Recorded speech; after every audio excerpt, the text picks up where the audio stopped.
Tiptoe around with face of a stranger. Quiet observer, never get too close. I see the world, but it's through this window. Another side to see, I'm ready to know. Not every story's written on a sleeve. Some stories take digging deep. Eyes wide open, words unspoken. Where are you going, darling? Where have you been? Stories to tell, emotions we felt, good and the bad in the hands we've been dealt. I wanna know why, I wanna know why you're the way you are.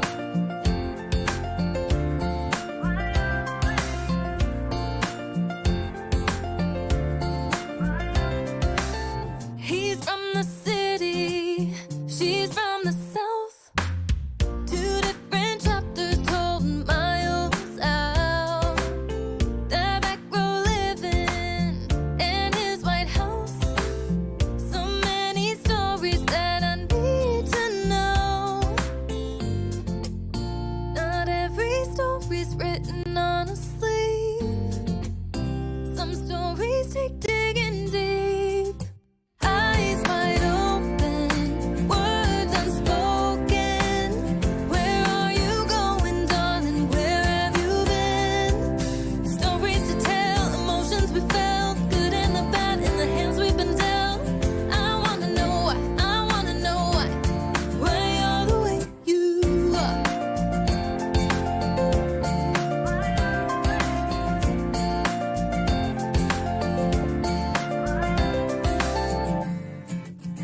So many stories right in front of me. Some people climb to heights I've never seen. Too many falling down off their feet. These stories take digging deep. Eyes wide open, words unspoken. Where are you going, darling? Where have you been? Stories to tell, emotions we felt, good and the bad in the hands we've been dealt. I wanna know why, I wanna know why you're the way you are. Why you're the way you are.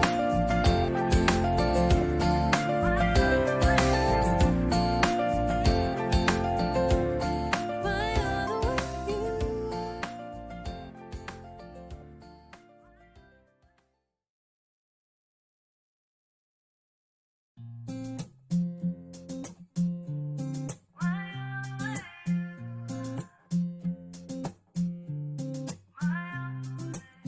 Tiptoe around with face of a stranger. Quiet observer, never get too close. I see the world, but it's through this window. Another side to see, I'm ready to know.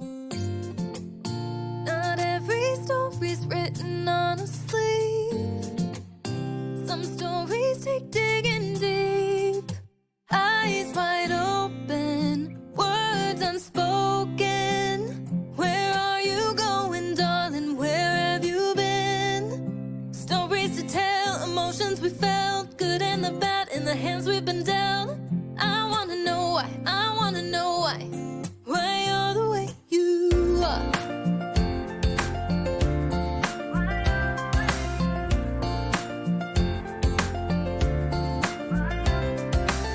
He's from the city, she's from the south. Two different chapters told miles out. Their back row living in his White House.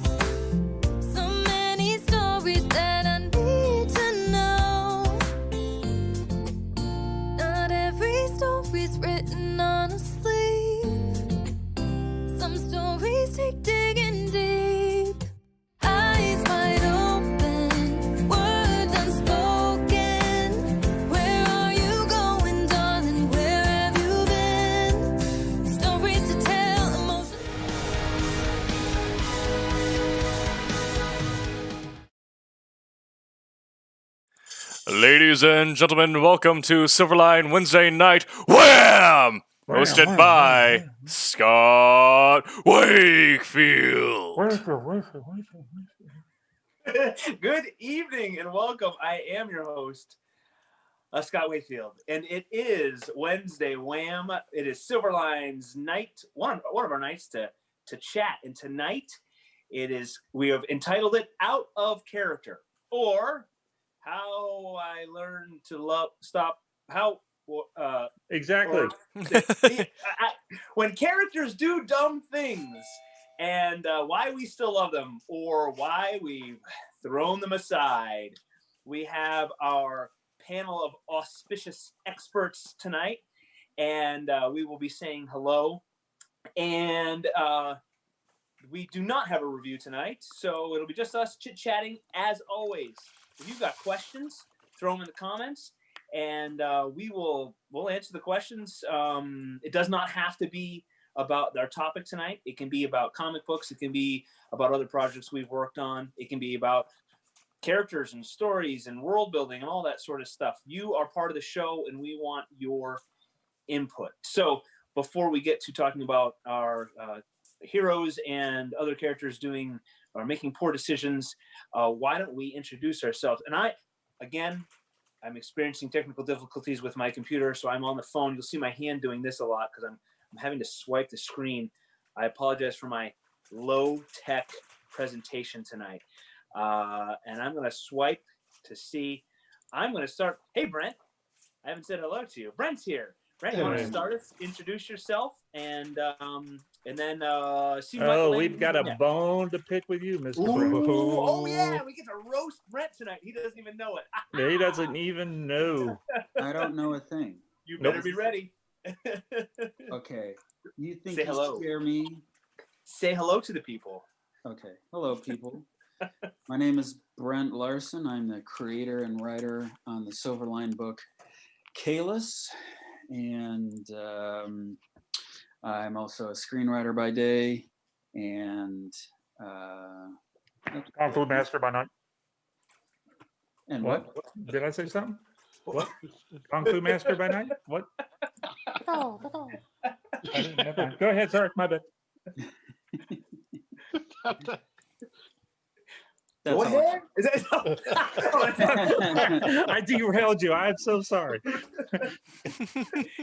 Short and sweet from Brent. Brent, I want to talk about, if we have time tonight, I want to talk about some of the stuff you've screen written for, because that's certainly interesting. We never get into that, but I think you had a whole night on Monday, right? Did you talk about that stuff? Yes. Okay. Not a lot on past projects, but some. Okay. Although I'm sure the word screen actually works in a writing scenario, so sorry. Just need to No? Okay. Well, You talked about a lot of good stuff. So if anybody didn't see or listen to or watch the show from Monday, you should go back and watch it. It was I was doing some background inking at the time just to provide some background entertainment, but you and Roland had a really good. There was all kind of really cool stuff that you guys talked about, stuff that I didn't even know, and I thought that I'd talk to you, a good bit. So interesting. Layers. Maybe that's what today's show should be about. Brent Larson Part 2. What a terrible idea. They've got to scroll through the Facebook feed or our YouTube videos and look for a picture of a stunning individual dressed as a centurion or something similar. Yeah. I love it. Yeah, Roland threw that on Instagram, and I was like, "Where did you dig that up? Stupid internet." It's forever. Yeah, that's so looks great. good though. Oh, So, Tim, love that background. Thank you. Yeah. Yep. I thought he was mirror imaged for a second. Oh, all right. and John's not even here to. Okay. No, he's Yeah. I'm gonna go find one too. So, as Tommy said, if you want to know more about Brent, he did a one-on-one with Roland. Those are our Monday night streams. Roland does a one-on-one with a Silverliner, and we find out all the inside details about our lives and our creative exploits. So next, C. Michael Lanning, introduce yourself. I am C. Michael Lanning, a penciler for Silverline, working on a project with the head honcho himself, Mr. Roland Mann, called The Rejects, which you'll see some of that today. All right. Thank you. And we are watching your artwork right now, correct? Yes? Yes. Awesome. Let's see. Rory Boyle, you're next. Hello, good evening. I am Rory Boyle, co-creator of Steam Patriots, steampunking of the American Revolution. I co-created with Scott, and it is over a decade in the making, but coming to you this fall. Well, hopefully. We make no guarantees. All of the opinions expressed by the personalities on tonight's show are not necessarily the expressed opinions of Silverline and its creators. Am I still here? Okay, you Nick are. Cage is You guys are so enraptured, you were frozen. Thank you, Rory. Did I cut you off? I'm sorry. No, you're good. You're all good. All right. I just caught sight of Tim's background.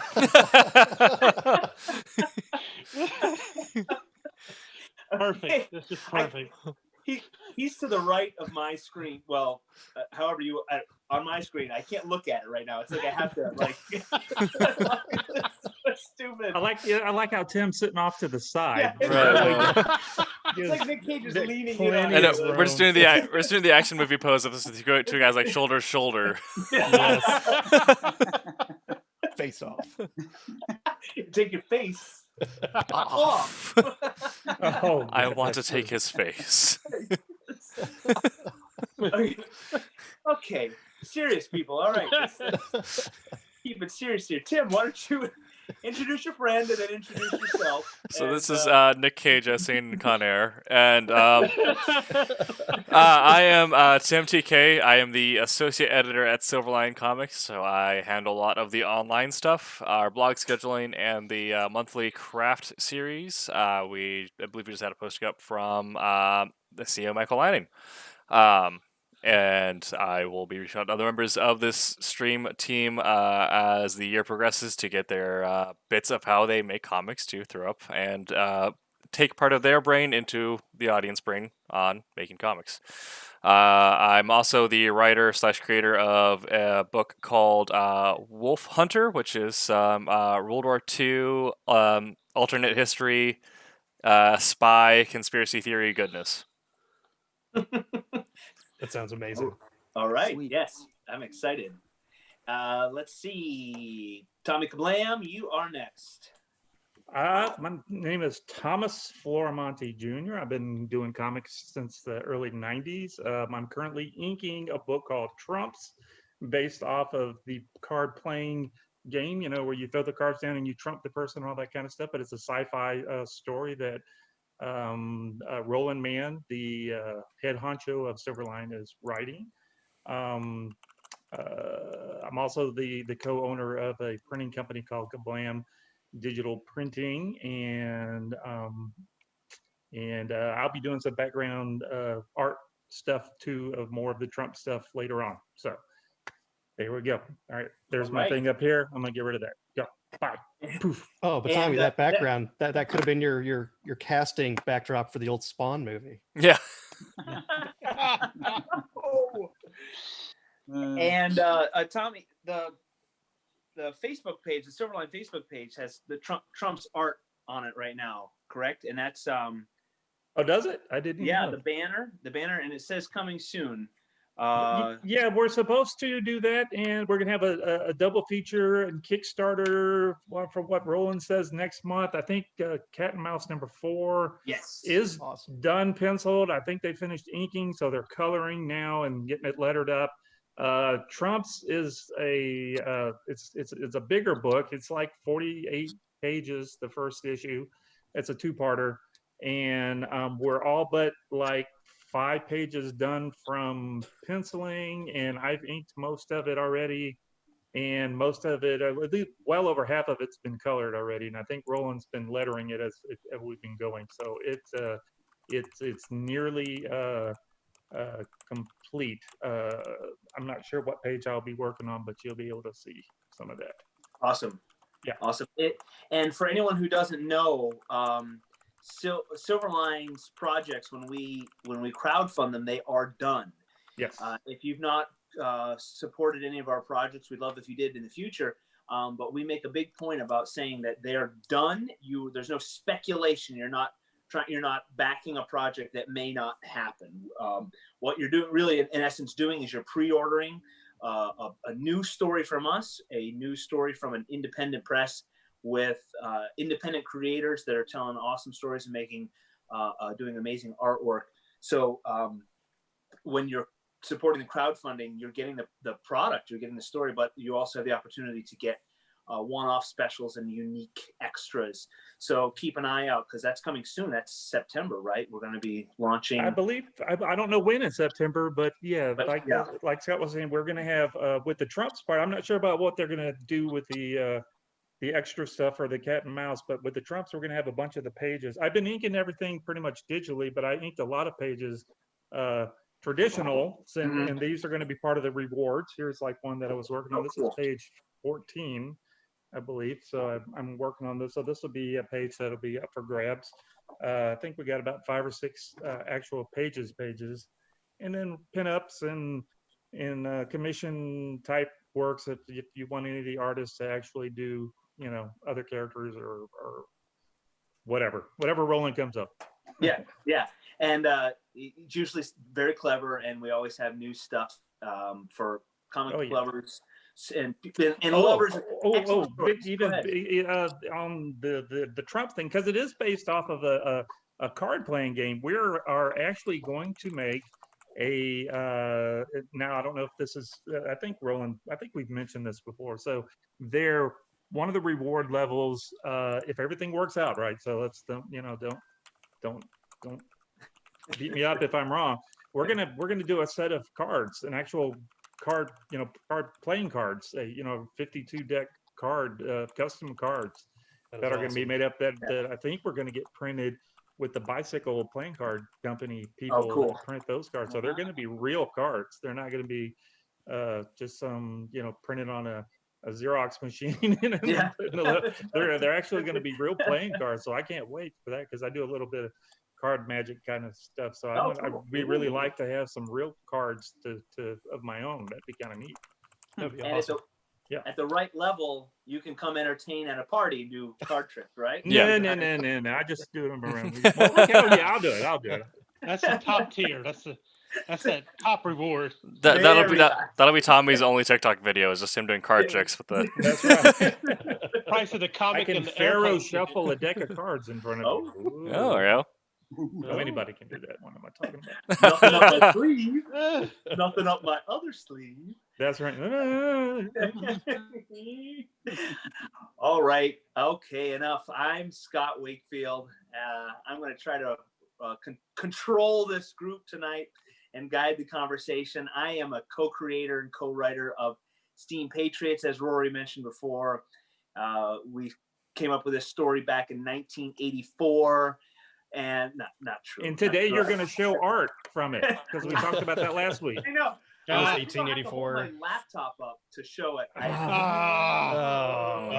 You're so fired. I know. And I'm also working on publicity for Silverline, trying my best. And so if you're watching this and you do have a podcast, or you have a show, or you have a way that you want to have one of our folks, anybody from Silverline, well, not anybody. Any of us on the show. We love to get our creators, especially folks that are involved with current campaigns. But if you're out there and want to have one of our folks on, and we'd love to talk. We'd love to promote what you have going on, and you promote what we have going on. That's how the independent world works. We take care of each other. Our topic tonight is out of character, and we talk a lot about character creation on our shows. We've got a characters part 1 and part 2. If you go scroll through our shows, characters and plot, that those make their stories, and you can have a plot-driven story, you can have a character-driven story, and a mishmash of other things involved. But very often when you love a story, it's because you love the characters. I use the example of NCIS a lot. It's been on TV for almost 20 years, and the plot is almost the same every episode. It's a procedural. They find the body. They go through the steps. They have the chase, the climax of action, and then they're all friends and they hug and they drink coffee at the end of the show. But the show is driven really by the characters that we love Gibbs and the others, and Gibbs especially, and character development. So when we talk about characters, it's very important to adhere to that character. And when a character does something stupid, us as readers or viewers, consumers of that story, are often like, what just happened? What they can't do that to my character. That we made that thing. That's how we're left feeling. That control goes out the window. We're doing great. We're dumbfounded. I'm sorry. I'll stop. Stupefied by a poor choice that really the writers have made. I mean, if we're talking actors, they don't make a lot of decisions for what they do, or if we're talking comic books, which is what we're all about, it's the writers, it's the creators, and if those characters make a foolish decision that is aligned with their character, that even while we might think it's stupid, if it fits the plot, we can all say, oh well, he at a low point in the character's life, they made that decision. But when it makes zero sense for the character or for the plot, and it seems like they hired a 6-year-old to write the story, that's when we get upset. We don't want that to happen. And then the larger the body of work, and when we talk about the big comic books that have been around for decades and decades, and Batman, Superman have been around for a long time, there are very, very many opportunities for foolishness to happen. But here at Silverline, we have no room for foolishness, especially in our characters. So who wants to get us started? Who wants to come? We're going to talk about our own stories, our own characters, but also we're going to talk about protagonists and other characters in movies, TV, and comic books that we've seen make stupid decisions. Oh, and I'll repeat, I'm on my phone here. So sorry, everybody. You're going to see my finger doing this as I swiped the screen. Anybody you want me to get it rolling?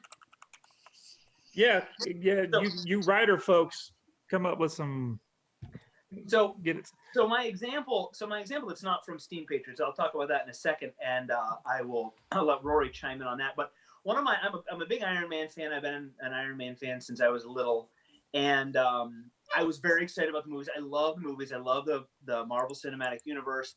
Of course, if we could spend many nights picking apart Marvel Cinematic Universe, but I think all of us, we all love the movies. We love movies and comic books, but we enjoy finding the plot holes. You watch an episode of Star Trek or anything, you can pick them apart, but we can still enjoy it.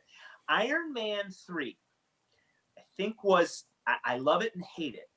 I love that it was character development for Tony Stark. He made a big change and realized that he was a jerk in Iron Man 3. But he made a stupid decision after Happy Hogan got injured. He comes out of the hospital. I think it's a hospital. And the cameras are all on his face. And he says, you can come and get me. I'm distilling it down. I have to rewatch to get it exactly. He says, come and get me. And he gets in his car and peels out. He says, come and get me, but he makes no accommodations. I mean, he's Tony Stark with Iron Man, with Stark Industries, and people know where he lives. There's no question about that. And he He doesn't keep a suit nearby. He doesn't keep boop, the button to call the suit. He doesn't put up any defenses around his house. He just stands there and watches the helicopter come in and blow up his entire house. And I thought that's kind of a dumb decision. Now, he was at a low point. He was upset, and we could say that it was a rash decision. He was angry, and that's foolish. So I can accept it a little. In the Steam Patriots story, I'm going to switch to mine and Rory's. I was going to ask real quick, was it 2 or 3 that took us 3 nights to get through because we kept falling asleep? What's that? Was it Iron Man 2 or 3 that we tried watching it all the way through 3 nights in a row and just couldn't do it? Oh, yeah. Well, which is the one with Nick Nolte in it? Nick Nolte, wasn't it? Nick Nolte? No, not Nolte. Nick Fury. Jeff Bridges? Yeah. Rourke, Mickey Rourke. Mickey Rourke. Oh, No, that wasn't the first one. That was the That's the second one. Okay. That's the one I would fall asleep on. I'm telling you. Yeah. No, I liked Iron Man 2. 3 annoyed me because I didn't like how the suit could do. He made all those suits and then blew them up, and I felt like it cheapened the suit. And then like everything on the suit had a repulsor in it, like the gloves could fly, the face mask all on their own. Yeah. And it's kind of cheesy. So that was It progressed the story. Well, it was a convenient way. Well, because if his suit couldn't do all that, and then when his house blew up and he fell down in the water, the glove wouldn't have been able to pull him out, like reverse jet, pull him out. And in the grand scheme of things, it's not like. So we're all writers. We all write. Just rewrite it. You're not stuck. Well. Oh, it's wrote down. I typed it in. I can't erase it. We'll retcon that later. It's gotta happen.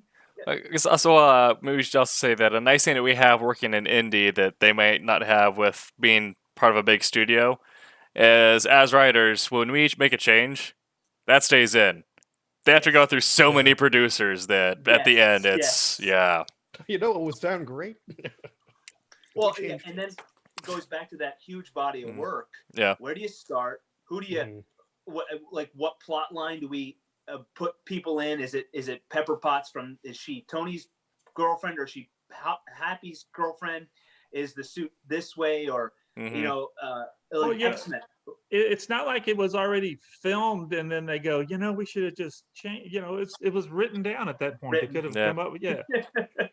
I mean, I know a lot of artists when they're drawing stuff, they'll sketch something out and start drawing it and getting, and it's inked already, and they go, oh, I drew the wrong thing, and it's like, well, I already drew it. I'm not going to erase it. I've seen a lot of stuff that where it's been like, I drew it. I'm not erasing it. Just send a note back saying, please rewrite panel 2. Right. Yeah. Or you'll get something that's been inked and fixing to go to press or whatever. This was back in the Marvel days, and they'll go like, these 4 panels are messed up. We're just going to send you, those 4 panels to re-ink or whatever, redraw and ink and stuff, and you do up these little paste up things for them. This is back before you could just do it digitally and send it. You'd have to FedEx everything. But I mean, you're at the writing point. You think that they would go. You see a lot of movies and stuff where it's like, shouldn't they have just ran that by 2 or 3 people? Right. That just could have been tweaked just a little different. Would have made a lot more sense. From what I hear, a lot of the issues are run it by 10 or 12 people, and each one of them has equal say. And the producer comes in. But with all those movies, when you see they created by title or they're written by, they just do the initial 5 bullet point story, and then each different sub-writer or person in the room gets a different scene. I've always thought, especially for sci-fi movies where the fan base is really, really geeky. I mean, I'm pointing to you guys. They should just they need to hire it I caught that. comic book guy. A continuity manager. Yeah. Hire comic book guy. We just made jobs for ourselves. Wait a minute. Why don't they get that guy? Yeah. Who has read every comic book or watched every episode of Star Trek. Yes, Instead- the oh, no, actually wait. guy. Well, He's- Stan actually, Lee's right there. Come on. Yeah. yeah. Yeah, I like that actually guy. Actually. Yeah. Yeah. Yeah, isn't he the funnest guy in the room? Yeah, you love the parties. Oh yeah. Yeah. Yeah. Well, Brent, we were going to get back to some of the stuff that you've done in the past. How is that writing come around to, when you're doing the writing and it needs to be changed and, and all that kind of stuff? Is that something they would bring it back to you to rewrite, or is it just somebody else just does it and then you see the finished product and you go, I didn't write any of that. Why'd they put my name on it? Well, now I write for short film and I work with a small production team. So we're all kind of, we're all friends. We all collaborate together. But one thing I was going to say was, it's kind of, it's basically, I love being a writer. I love being a screenwriter. And frankly, I love being a martyr because it's easy when you're in that job. Because when you're the screenwriter, you're the guy who comes up with the idea and you write the script.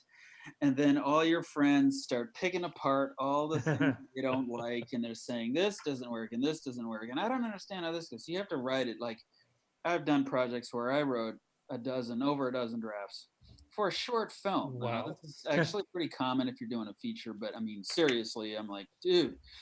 And then they shoot it, and maybe sometimes it's not that great, but no one ever gives them trouble because it's like it ends done. up sneaking, and they go, "Well, who wrote this?"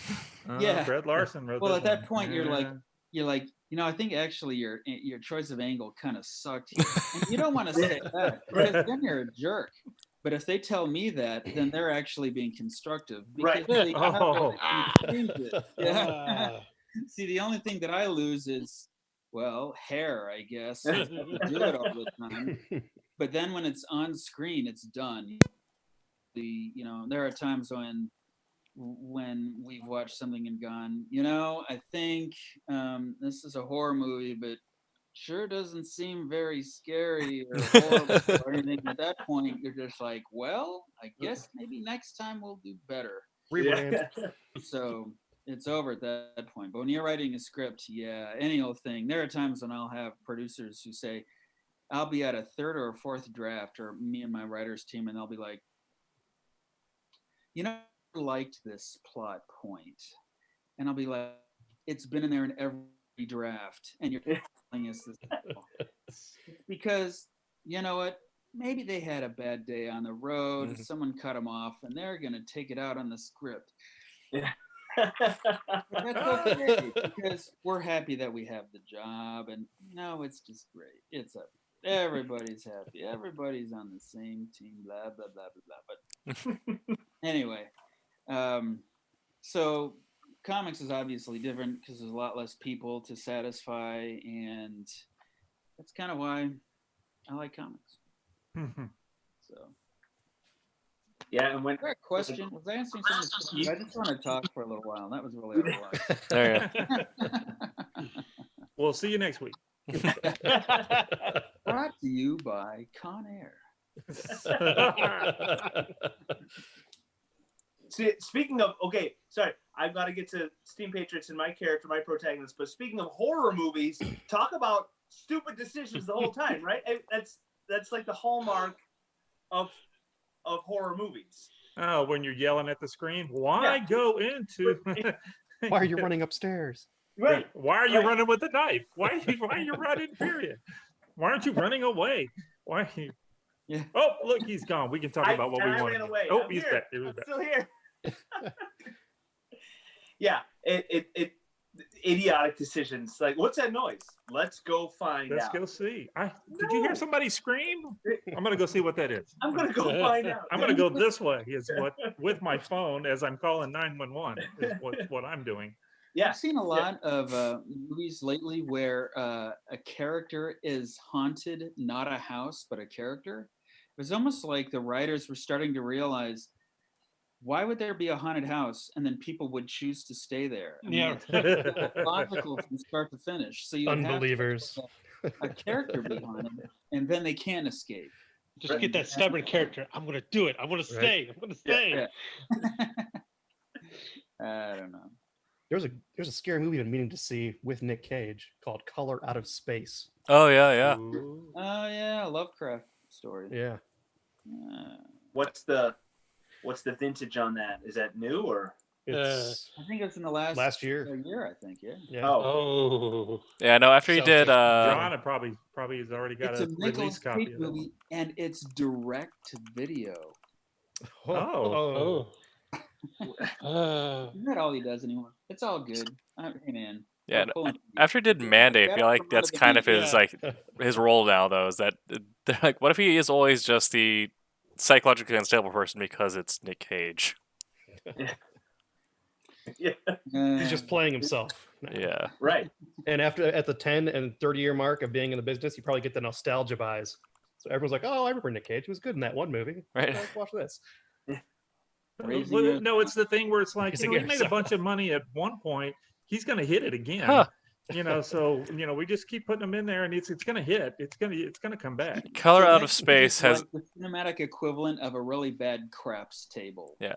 Say Color Out of Space. Slot machine. Eventually, it's going to hit. Color Out of Space has an 86% on Rotten Tomatoes. Ooh, okay. No kidding. That's good. All The right. higher the numbers, the better, right? Yeah. Wait, Yeah. critics or audience? Let's see. 86 critics, 82 audience. Oh, okay. Wow, yeah. Okay. He's There's back. There's hope. Maybe And he it's is Nick back. Cage, so yeah. We should do a screening for all of us just to watch it while people can watch us watch it. Yeah. Well, Since it's Yeah. video. Yeah. Don't watch the movie. Just watch us watching the movie. Yeah. Yeah, exactly. Oh, we can pull an MST3K or riff tracks. Yeah.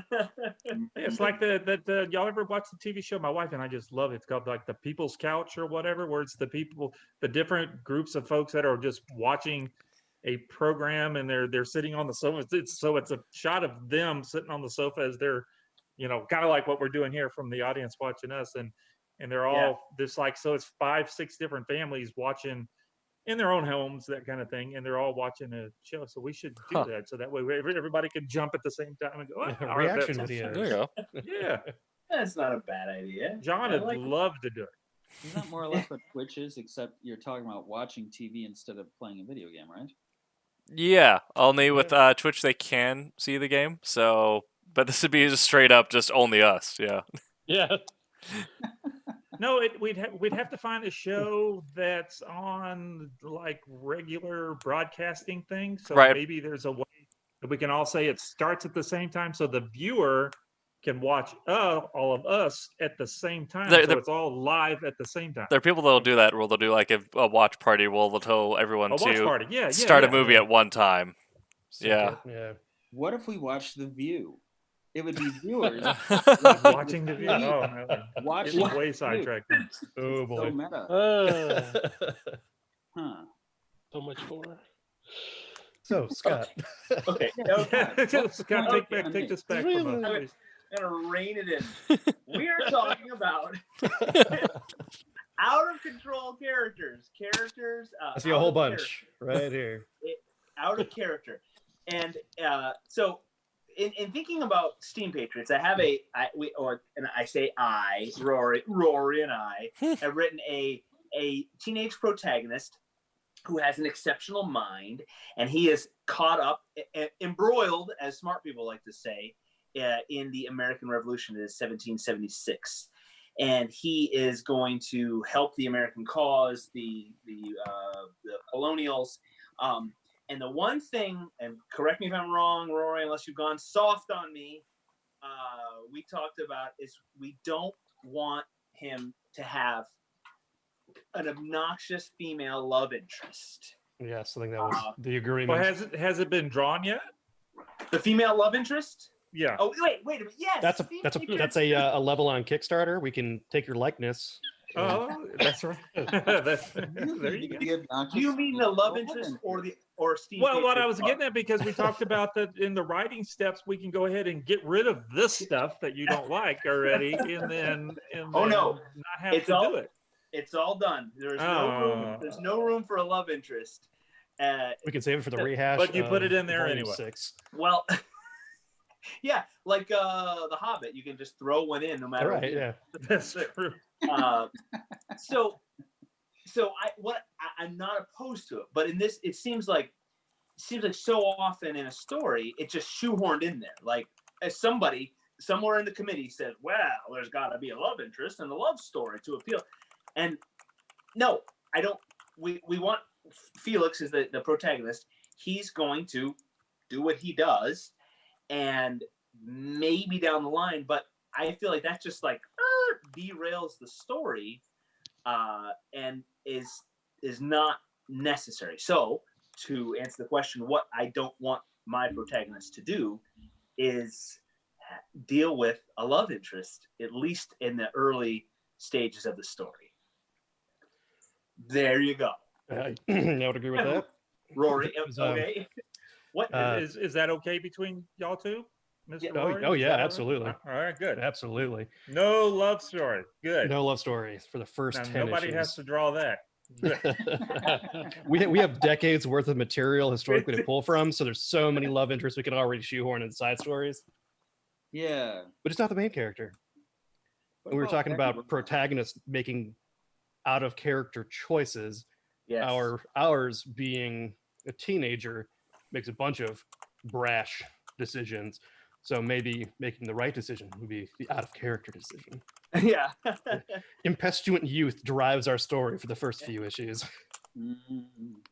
Yeah, for him, he's part of his problem, his flaw. Yeah, he's going to be foolhardy. He's going to be impetuous. He's going to make some foolish decision. But yeah, making a good decision would be a good thing, and making constant stupid decisions would probably be frustrating.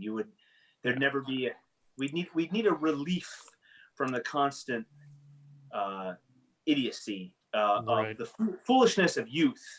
So he can't be constantly making bad decisions. And I think how his decisions form over time is probably a character arc into itself, because he'll have mentorish figures along the way, and you see him progress as a person and make his character grow. And There you go. That's so. We have a person over on the Facebook thing, and I'm going to mispronounce his name. It's Cassie Cassisi. Harris. Cassisi, yeah. Thank you.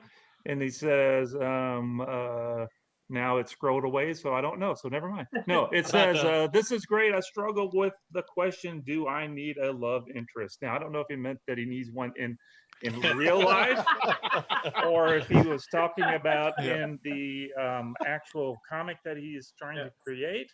But in real life, maybe yes. Maybe. In the comic, it depends Shouldn't on we what the all? story needs. I don't know. Yeah, that's it. I responded. He writes it is Cassisi. Okay, Yeah. I'm sorry. Cassisi. Cassisi, yep. you're the I protagonist of your own story. exactly. I had written back. I feel like a lot of comics could just deal with a platonic relationship. You don't necessarily need to have romance in every single story. Right. Yeah. But then my addendum to that was I personally, however, could go for one. Oh, okay. Well, anybody out there that watches this video at some point, Mr. Tim is on At the $2,000 TikTok. Kickstarter level, you can Yeah, do his Yes. And on TikTok, you can go check that out. And then he likes to you can send him pictures over there if you want. Maybe we can get a nice relationship going. Me, on the other hand, I've been married for 30 some odd years, so don't be sending me any pictures. All right. No. Don't want to get in trouble. Still, Send them to Silverline Thomas Dating at Thomas at infernostudios.com. Yeah. She's in it. She's back there. So to our Cassisi, I don't have it in front of me, so I'm just going off what you guys said. Yeah, it yes and no. If it fits your story, Yeah, the story. Yeah, it depends on the story. Yeah, Don't like you were saying, don't throw it in there just because you can't come. If Right. there's a reason for it, yeah, absolutely. yeah, and that's it's always the other thing I feel like is it's a lot of times it's overplayed, because Superman always has to rescue Lois Lane, or but if it fits, yeah, and if it's not shoehorned in, and a lot of times another thing I try to be aware of, and if people ask me questions about storytelling, is I'm a firm believer, don't leave your character alone for a long time. And I don't mean it's got to be a love interest. They need somebody to talk to. Yeah. Because unless you're really good at storytelling, it's a lot of panels like this. Yep. And then it's kind of boring. With the thoughts. Yeah, and thought balloons have gone, or bubbles have gone by the wayside. So captions and the interior monologue of a solo character gets tedious, and it's hard. It's hard storytelling. It's hard to tell a story that way. Dialogue is a lot easier, and you can propel a plot with dialogue. With you can say, "Oh, how was your day?" "Oh, I had a terrible day." What is it? What do you say to yourself? "Boy, I've had a bad day." It doesn't work. So having a compatriot for your heroes is good. I think I'm a fan of the compatriot with a twist, like Indiana Jones and the Last Crusade and Dr. Schneider. How like if it's your first time watching the movie, the twist. Don't. Not short round. Yeah. Oh boy. No time for love. Dr. Jones. I was gonna say, kind of back to comics and Scott's point about it being non-integral. I think I'm not the biggest Spider-Man fan, but there is I haven't got my rant yet about the Tobey Maguire movies, but there is a noticeable change in relationship that Spider-Man fans have with Mary Jane and Gwen Stacy. Because Gwen Stacy, her relationship was, when it was done, was very short-lived and is very integral to the plot. And she broke our collective hearts. But Mary Jane has become kind of a meme and just the unending, will they, won't they, and then it's a marriage that kind of exists in the sidelines. We're not sure anymore, and then they're will they, won't they again. But Gwen Stacy is very much, at least from everyone I interacted with, the beloved, because she felt necessary and she felt so intertwined as a companion to Peter Parker. Are you talking from the comics or the movies? You're talking about the comics. Yes. Yeah. Right. Yeah. Well, and one thing I would add too, and that is that if you're asking if a love interest is necessary, the reason why love interests are compelling in any medium is because of the conflict they create. Yeah. Which is what you need more than a love interest, more than anything else if you're telling a story. If you don't have conflict, then you don't have a story worth telling. And a love interest is a natural, not only is it something that is very relatable to any audience, even lonely, like reading about people having relationships. And but if it's just some kind of a random element, kind of like this person is tall, this person drives a Chevy, this person has a significant other, that's not really very useful. Right. So that's why you're going to want to have a love interest, unless, like, actually take your example, Scott. I mean, it sounds like Felix is in the Revolutionary War, got a lot to deal with right now. Yes. Frankly, a love interest would be a distraction, which is not a bad thing if you want to consider it down the road, because suddenly you've got an entire plot. I might have a potential girlfriend, except I've also got the Revolutionary War. And which way would I go? And so what do I do? You've got a brand new conflict, and you can mine that whole thing, and that could be a great way to go.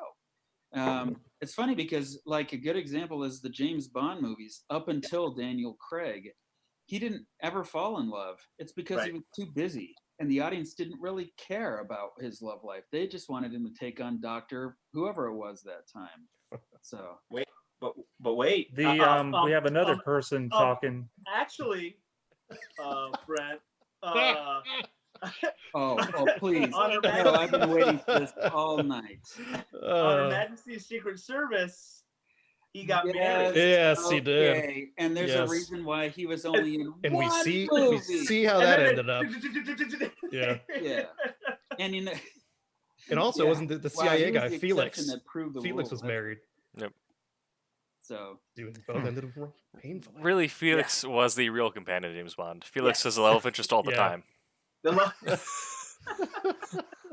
The bromance. But yeah, Daniel Craig, he fell in love and then she died. Yeah. Yeah. We had And to, it- we had to Right, drown right. her.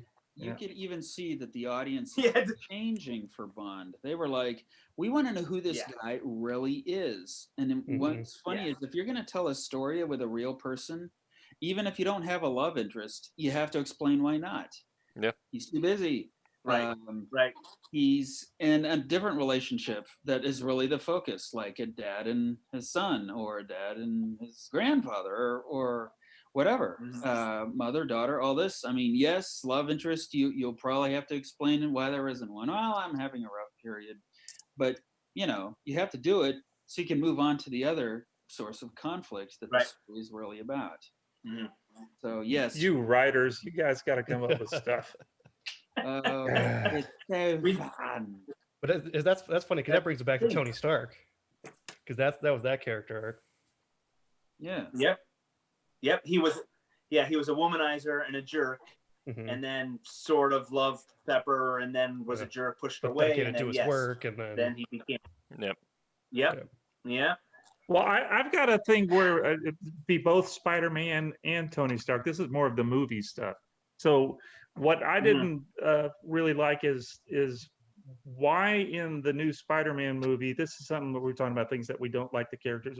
Why did he give away Tony Stark's super cool glasses? Why did they do that? Okay, let's move on to something else. This is Spoilers. Say it once more. It's been out for over a year. We've all seen the movie. Wait. Oh. Wait, did y'all not see that? I'm Homecoming? behind on it. Oh, well, never Wait, mind. what haven't you seen, Rory? Wait, the new Spider-Man Far From Home movie. Any of them. Talking about things that some of the characters do that we. I've watched every other one. I've got notes, and these are all my notes, so I'm trying to work them in. So can you fax that to me? I'm sorry, but this is the price Rory pays. Yes. In Homecoming, the Homecoming? Or Far From Home. Far From Home is the newest one. Yeah. And I do think it is. It's a dumb decision. It's dumb, but I get why this Peter Parker would, because they're playing this one very much as the younger Peter Parker, where he is like if you're a high school kid and you're like, I'm going on a cool adventure, and then Super Dad is like, hey, here's the keys to here's the key to the end of the world. Hold on to them, and you're like, this is a lot right now. This guy looks like an actual superhero. I'm going to give it to him because he looks like an adult. I mean, I'm not sure who said they didn't see it. They do know in the last Avenger movies that Tony Stark is gone, right? Am I spoiling that? You've seen that, right, Rory? I'm up on the. Okay, so he gives them these glasses that are connected to all of Tony Stark's stuff, right? Can control the world basically, or maybe not, but you know what I'm saying. And he goes, "Huh, you're cool. Here, take them." He just gave them away. Yeah. I think it had to do with daddy issues, and then also just being a dumb kid, where he felt like he was doing worse for Tony's legacy than someone who he thought was an actual superhero would. Oh, he gave him to Fishbowl Head. Mysterio, which I really love. Fishbowl. The Head way they guy, really did Mysterio, I appreciated that. I did like that. That's one of my favorite. All my Spider-Man villains are my favorites. So he was definitely cool. But you gave away the glasses. And so stupid. Well, that's a really good example, though, of what, Scott, you were talking about. A really ridiculous decision made by a main character to move a plot forward that doesn't make logical sense. That one I never had too much of a problem with that one. One that I really did, that I was going to get to eventually, was that piece of cinematic travesty called Batman versus Superman. Dawn of Justice. Now, why did you say that name? One plot element that I could not believe it as I was hearing it, and that was when Bruce Wayne was explaining to Alfred why Superman had to die. Remember this? It was because the Kryptonians had arrived on Earth and had caused all the havoc, and then Superman arrived and chased them all away, and Bruce Wayne's rationale was, therefore, we have to kill Superman because he brought them here. Therefore, we should kill him. And I remember just sitting there going, you're the he says he could kill billions. My first thought was, you're a billionaire, philanthropist, genius, scientist, fighter. You could kill billions. Someone should take you out. My second thought was, so the one guy that was strong enough to get rid of all of these people, and you want to kill him? Right. A 12-year-old could have talked Bruce Wayne out of what a ridiculous train of logic that he then spent lots of money so that he could kill the one guy who was actually on Earth's side. And I remember thinking, plot-wise, it moves him into an antagonistic relationship, but it's so thin, it drove me up the wall. Yeah, it's somebody wrote something that was gonna die on what he wrote. That if you don't leave this in, then I'm gonna burn the whole complex down. So they had to leave that little bit of stupidness in, and it just redirects the whole thing. And you're like, this is so you should have let that guy just walk. Who wrote that? Well, what's funny is that pretty much every fan that I know of picked up on it pretty fast, which means that as a storyteller, you kind of owe it to your audience to not make stupid decisions just so that you can push your plot forward. Right. Yeah. Yep. Save that for another story. You could write that in something else. Right. I felt if they had given Batman vs Superman like a solid year's run up, a movie on both sides going into it, much like the comics had for that run, where like, hey, let's just build up where they have run-ins, and during those run-ins, they start butting heads more and more until it becomes a fight. Not just, I saw this guy on the news, he's stronger than I am, I must kill him. Until we learn our moms got the same names and everything. Or did I spoil that one too?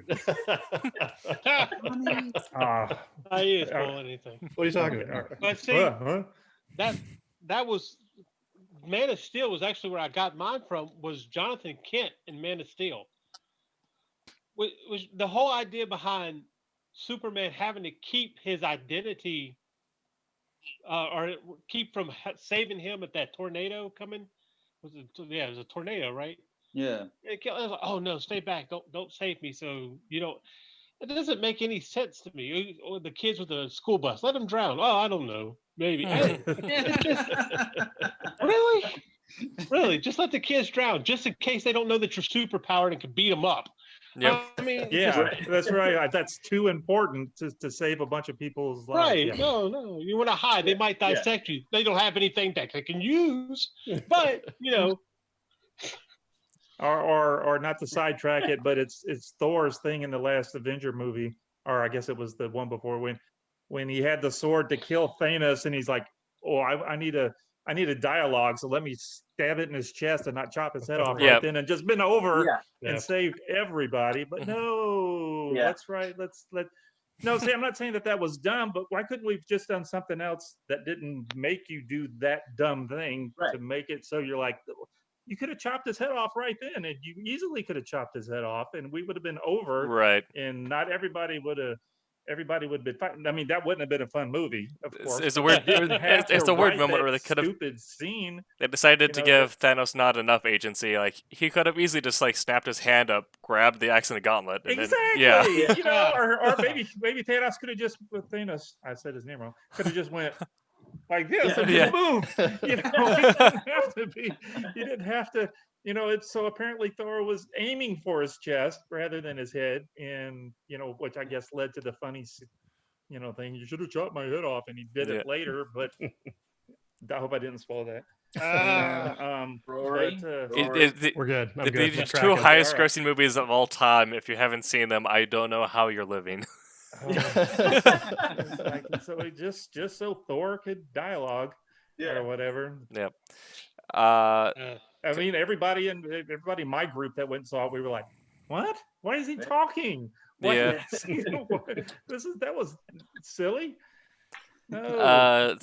That was fun. Snap your finger, everybody does. Speaking of baddies who could have done something a little better, and our gracious mascot here. Let me. So, you got to in hit Marvel movie Ghost Rider, Le- They're trying to Le- reboot that, aren't they? I think they tried it, yeah. But Legion, when he became Legion, he did the one thing that would make him vulnerable to the Ghost Rider by consuming souls.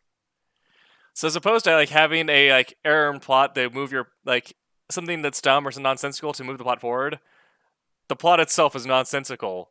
And if he just didn't do that one thing, he'd be invulnerable and could proclaim himself ruler of Earth. But he's like, no, what if I consume more souls so I can be hurt more? Yeah, superhero I was thinking, I movies, like the not decisions. exactly bulletproof in terms of logic, narratively. Oh, brawn, no brains. I like the decisions that characters make, especially in the trope of the we're getting the team together, and you go through the montage of getting the team together, and there's always the one guy who's like, no reason. Yeah, I'm in. Yeah. Certain death, count me in. Until you get to Wolverine in one of the throwback movies. Yes. Hey, we're putting a team together. F off. Yep. Yeah. Well, is it they the way they messed with that in the second Deadpool? What's his name? Bill, just the random suburban dad. Yeah. Oh, Yeah. They know exactly what they're doing. Like, okay, here's this one guy, no powers whatsoever, but he's in. He's in. I know. Yeah, it was pretty funny. So, what about? Does anybody have from your stories that you're working on? Either if you are not writing, yeah, I'm sure you can throw in what you don't want the heroes or characters to do. So, if you got any thoughts on that, go ahead. Anybody have feelings on how their heroes will be progressing and something you do not want to see happen? I'll actually go because then I have to jump off because, as you know, I go to bed early. I'm telling a story. Kalis is a story about a guy who is an astronaut, went up, disappeared back in the 60s, fell back to Earth today-ish, and stands up, and he's invulnerable, and he's barely aged. And the thing that I wanted to set up from the get-go is there is absolutely no reason for this man to put on a costume and start fighting crime. Yeah. Which is such I wouldn't even call it a trope anymore. It just never really made a lot of sense to me. Right. That a normal person would get bitten by a radioactive whatever and then decide that they're going to fight crime. There's so much that has to line up, especially today, because audiences are so much more savvy. They're so much more wanting to know that this character they're investing in is a real, kind of a real person and not a two-dimensional, oh, I just like superhero action kind of stuff. So in the first issue, our hero, he stumbles into a gas station in the middle of a holdup. He helps to defuse it, but only because he needs a ride. It's not for truth, justice, in the American way. He makes his way onto a military base and refuses to let himself be pushed around, but also is not there to prove what a great guy he is because he's on a mission. So this mission is what's going to drive him throughout the rest of the series, which means it will drive him sometimes away from doing something heroic. And that was something that was really important to me in this character's mind is we have a guy who wants to do the right thing. He feels a tremendous responsibility to something that I haven't revealed yet. And that responsibility will cause him to sometimes act in ways that others might consider to be cowardly, insensitive, even wrong. And I want him, my character, I want him to experience the negative emotions and the negative blowback that comes from having to make those choices, because doing the right thing is never really easy. I mean, that's why sometimes most people would rather not do the right thing. It's a hard thing to do. So when I read a story, especially more in modern media, of someone who makes an easy decision to do something that in real life would cost them, and it doesn't seem to cost them, that's pretty annoying. That does not ring true for real life. So that's something that I really want my character to do, is to not act in a way that doesn't ring true by operating according to what he believes is right, which is not what maybe everyone else thinks. So I like that. yeah, That's good. That makes a fantastic character. That's nuanced and not predictable. It's a great dichotomy.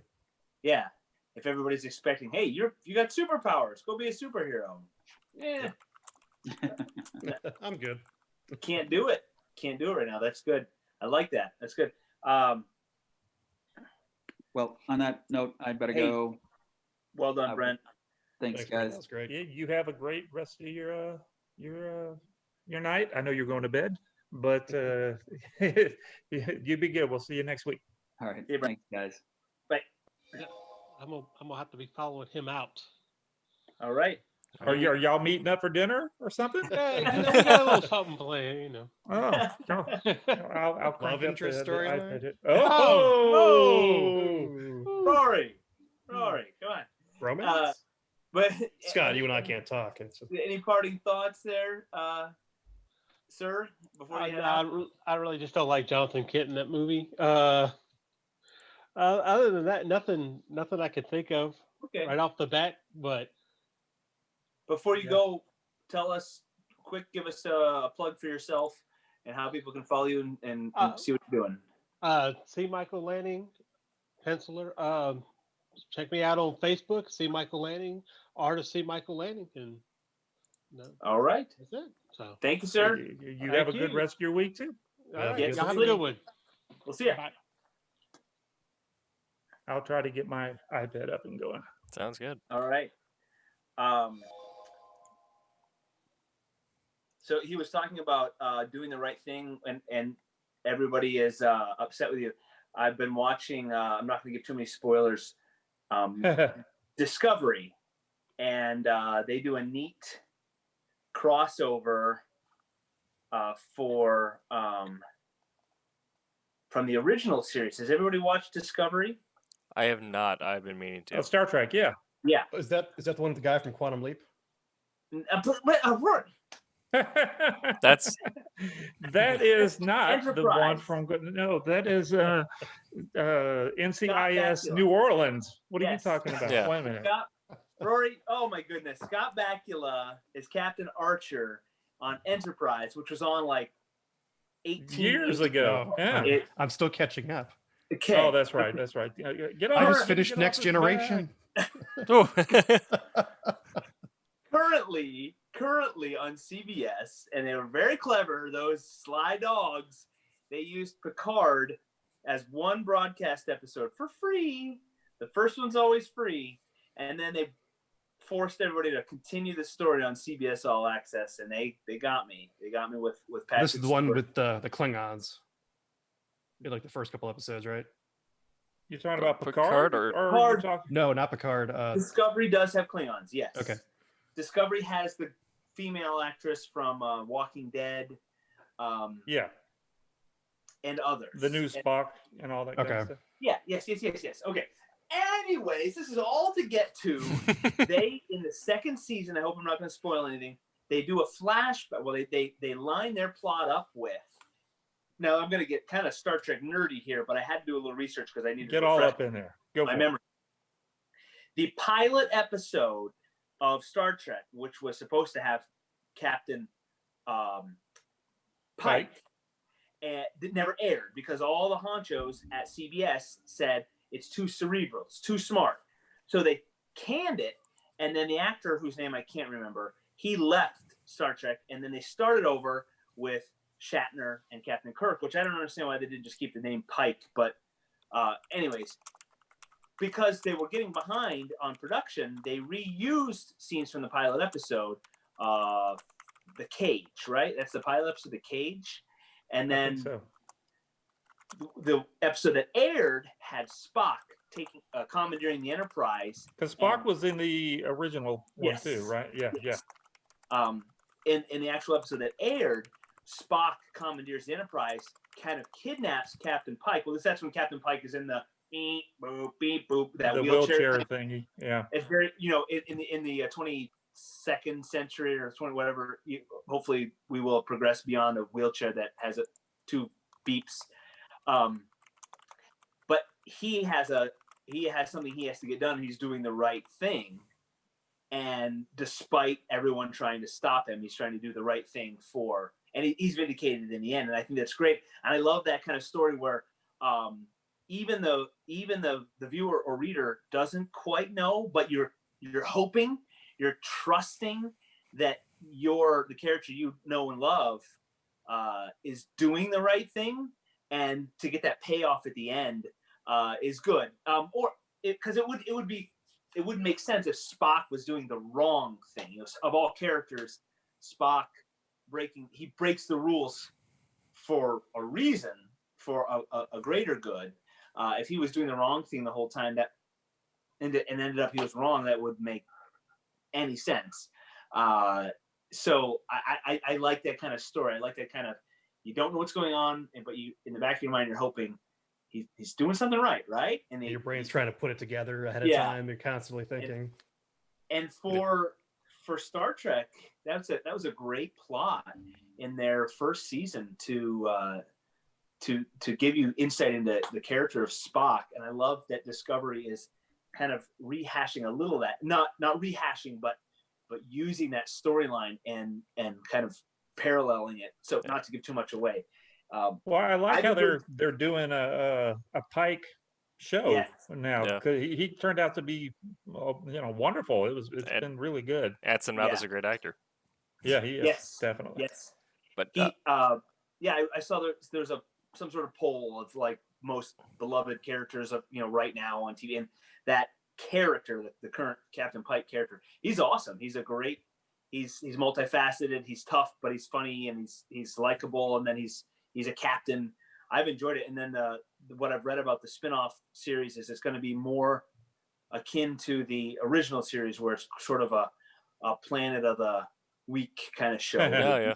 They beam down and they do their Star Trek-y thing. Like a serial. Yeah. It's Discovery's been a good mix of overarching plot and then episodes that kind of stand alone, very Star Trek-y episodes. Next Generation. Right. Yeah. Well, and the reason for all that was because of syndication. If you did a story that spanned a whole season, syndication, they had to show it in order. It didn't make any sense. And now the formats are so different. You don't have to do a one and done, or you'd always watch a to be continued out of order, and the next one was not the next episode. That was always infuriating.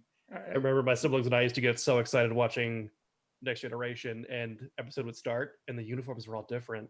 Yeah. Like, what's going on? This isn't the right season. This isn't the right. I guess the weird part, I mean, I'm glad that Pike came in and did so well, but it really messed up a bunch of us from the first season when I forget what the actor's name is, but they Malfoy's dad from Harry Potter. When we found out, my wife and I is a huge Harry Potter fan, so when we found out that he was going to be on it, we're like, cool, he's going to be in Star Trek. And I hope I'm not spoiling this. He's not on there ananymore. He's not on anymore. But it's like when he got taken off, it's like, what? Why is he gone? Yeah. Why couldn't they have worked this out? No. Yeah. I've enjoyed it, and I like. It's been great. CBS is building I think they're like putting just about all their eggs in that basket, the Star Trek basket, to build their streaming network, and more power to it. So CBS executives, if you're watching, you're getting our thumbs up. Yep. Did you watch the Picard? I did. I enjoyed that. I liked it a lot. I loved it. That's pretty good. Some people didn't like it, but Picard made me cry, and that part wins. So the scene, though, Rory, you haven't seen it, have you? Which one? Picard. I've seen almost all of them. Well, here, put your Alright, go fingers in ahead. your. Do like No, this. go ahead. Ba-ba-da-ba-da-ba-da-ba-da. Oh, there you go. Take the headphones off. When, That'll work. I won't give too much. When the Well, ships I've got one the for you. ships for show that. up at the end. Pew, pew, pew, pew, pew, pew. Yep. I thought that was too much. There's a little It was copy yeah, paste. it was copy paste. Yeah, if you get used to like the whole idea of like the Armada, whatever it gets talked Yeah. about in like the in-story stuff, like it happens in the books a little bit from like what Yeah. Star Trek books ever, and it happened in the MMO. But the TV shows have never had like a full-on like Star Trek Armada. No, Yeah. no. Even like in First Contact, when the Borg cube makes it to Earth. Mhm. You know, even that, we've got one ship of this class, one ship of that class. We've got Yep. the Defiant. You know. Yeah. And I thought that scene. I don't want to. It was not pivotal, but it for me. It kind of. I don't know. It seems like it cheapens the experience. Right, because they've always kind of talked about how Starfleet is not a military fleet; it's a bunch of science Yeah. vessels, but they're so powerful that like one Mhm. like cruiser class is worth 10 Klingon warbirds or whatever. Yeah. But Yeah. to have like so many show up, like there's so much firepower on the field, like that planet would be Right. vaporized. Right. What? Yeah. Yeah. Well, this is not written in my notes, but I'm glad we came to this. So put your hands in your ear, and all you people out there that. So, y'all do remember when Picard, was I forgot the Borg guy's name, and I'm such a big Star Trek fan. Yeah, so he didn't want to be a robot, and so what do? We make him a robot. Mhm. Okay, you can put your headphones back on. Yeah. So Yeah, so now he is exactly what he Yeah. really didn't want to be, and all of a sudden he's fine with it. And that's the part that my wife and I were like, It's a little weird, yeah. yeah. That's the only part of the whole show, but the rest of it, it's kind of like what you were talking about with the other show that made you cry. There was some spots in that show with Riker and everybody that you go while you're watching it. My wife's looking at it. She goes, "Are you crying?" And I'm like, "No, I am fine. I just turned it down. She goes, "How old are you?" I don't know. I watched this when I was in college. I really love this. Yeah, it was pretty good. Yeah, I've enjoyed it so far. Have And y'all been watching the cartoon thing that's on No, there? not yet. I've not. We watched a couple of them. I'm not liking it, but we've been watching it. I've heard from somewhere that like I think it was The Verge, but they said like by the end of the first season it'll find its legs. Yeah. Well, let's hope so. Yeah. But yeah, a lot of shows like I've gone back. A lot of shows that I started that were on TV, and I started in season 3 or 4, and have since come out on DVD or are streaming. Gone back to the first season that I never saw. I'm like, this totally different show. Psych. Fringe. Oh yeah. Yeah. Did you say Fringe? Yeah. Yeah, Fringe took a little while because they don't have because you don't know the Fringe character. was good. I liked it a lot at the beginning. I think towards the end of it when The plot changed like 4 times. Yeah, it sure did. Yeah. Was But it Fringe was still so entertaining. was Fringe J.J. Abrams? I think so. Because I feel like the letters turned in the beginning. Yeah, I Lost style is what we're talking about. Which is what. That It we was should either- have done this whole. This is why didn't we bring this up? We should have done this whole stream about Lost. is what Lost. we should- Oh. God, how many times did that flip flop and change Yep. back? And the whole time you're like, I'm going for it. Yep. And then at the beginning of it, they're like, the writers and everybody's like, this Great is hook. not purgatory at all, Right. kind of a thing. This is not. And then it ends up, and it may not have been Catholic purgatory, but it's like, But- it really was. You guys lied from the very beginning. Roy, did I spoil that one too? You Nope. did. No, oh. All right. I've never they seen spoiled Lost. Lost is great. I mean, I remember I've so many actually conversations that Popped into my head earlier today. I'm like, yeah, I should watch that. yeah, no, it's good. It's Rory, really good. Until I- oh, you didn't like it. I didn't. Whatever season brought it, like 4 or 5 that brought in it wasn't quite time travel, but Oh yeah. sort of. I had to wash my hands of it. They own flash forward and flash backwards and flash sideways and flash flip flops And I couldn't do it. boy, I My- loved it. I thought it was great until the end, and you're like, they lied from the Yeah. very beginning, or they just didn't know. Is what it's kind of like the Yeah. Harry Potter books. Where, Yeah. now I'm going to get in trouble a lot. I hope my wife's not here this one. But golly, did she not know what she was writing about at the beginning, then towards the end, and then she had to redcon a bunch of stuff in and that Yeah. kind of stuff.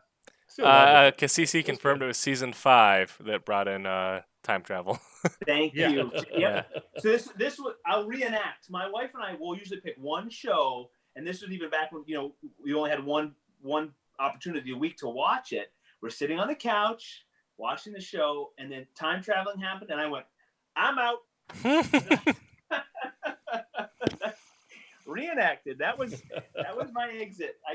We lived in Hawaii, and it was kind of novel because they would Hawaii. while they were how filming, didn't I know about this? Hawaii, man, we got to talk. That's pretty cool. it's Coast Guard all over. Yeah, Coast Guard time in Hawaii.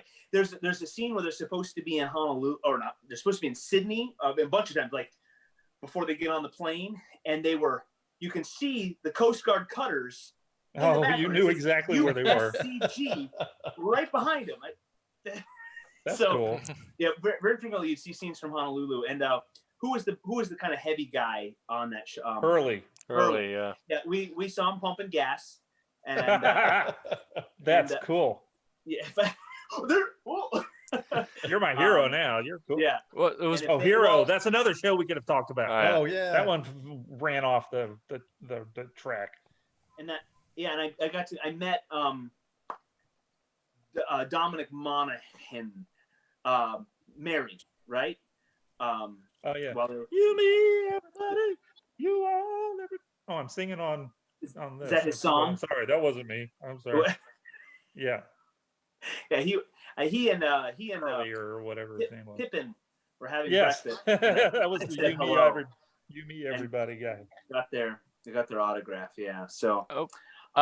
I don't. So this is a question we got in chat. I don't know how many people have done necessarily this part of it, since we've all been kind of brought on for like one particular company, but it has to do with pitching samples.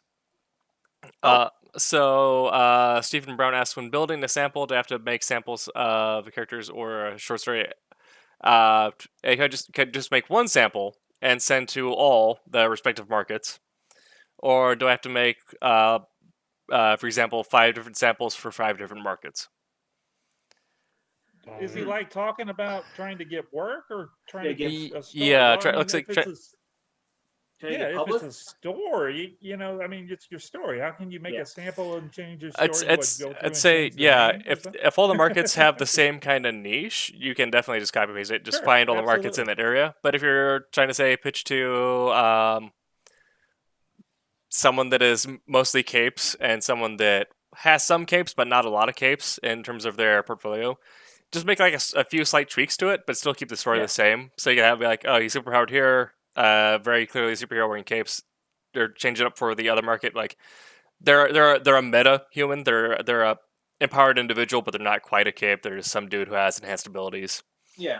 So you don't need to change it up too much. You can still keep your story. But if a market that you were interested in is so far away from the thought of the other markets, give a different thought process to it.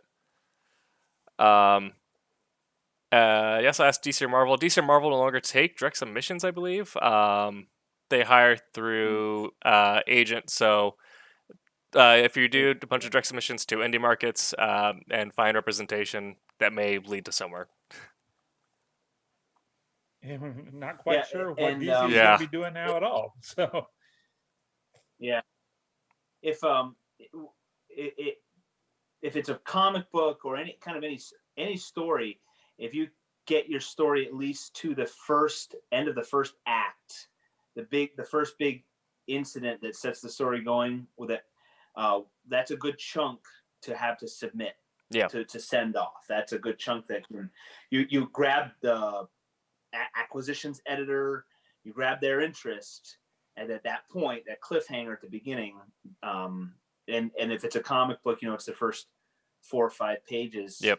That can grab that whoever's attention you're trying to get, you want to get it with that opening act. Yeah. And if it's prose, go ahead. I was gonna say, since I've done a little bit of editing for hire here, when we're looking at a submission, if we don't really receive too many full scripts, well, maybe just like a page or two, but we do everything based off of the pre-write. If you can give me I'm looking for like 3 paragraphs showing me you know how to write the entire story, beginning, middle, and end. Or if you can send me 5 pages of script or completed work, if you have an artist who's willing to work with you or that you've hired, 5 pages of that, and then an attached document with like a paragraph showing here's where we're going to go next, here's how we're going to end it, here's how it all ties in. Just because I want to make sure that when I hire you, we're going to get something done, and we're not going to a month later be wondering, okay, where's the next page coming? Where is it? Yeah, that's exactly right. Got to get it done. Yeah, it can't it can't be open ended. Yeah, no, yeah, it's just gonna go on. It has to have some sort of end in sight. yeah. And if that turns into more, great. Even if you look at like the big kind of like flagship series, like X-Men, it's been having a run for as long as dogs have hair. Time. But each 12 issues is a completed story. There's bad guy comes in January, gets resolved by December. So each writer has this thing like they're told what to do, and then at the generally you'll see yep. runs basically of creative team exactly kind of does it. Yeah, so they know what's going on. And at the very end, the editors say, "Okay, here's what we're doing next year. So I need you to put this character in at some point," and that's how you get the build up to next year. That event is they just write the full story, and the editors are like, "Yeah." There's a lot of times at Marvel and them now, and I've not I've done work for them, but I've never done any writing or anything. But it'll be where you have the group of characters have like they pass them, or that sounds kind of stupid, but they basically they'll go here's your character, you got 5 issues that you can use them because we're going to be using them for somewhere else. Exactly, so it's just like you've got these guys that you can use at certain times and make use of them now, otherwise we're going to let somebody else use them kind of but the way that it gets started off, to go back to that, is the back when they accepted submissions, now when being brushed with if an agent were to come to you and say, okay, you're given X-Men, what do you do? You'd be like, okay, so my story is going to be this team, this group of people, or whatever, fights this villain over this arc. They're like, great, that's a full story. We'll run with that. And then after that, that's when you start building the long, ongoing runs once you're already in, essentially. But when you're going in, you need to have a full story. Otherwise, they're not going to know how to work with you. Yeah, and I would say, if anything, you're going to cater your query letter to the publishing house or the individual, and don't just write off dear sir, I'm interested in are you interested in my product?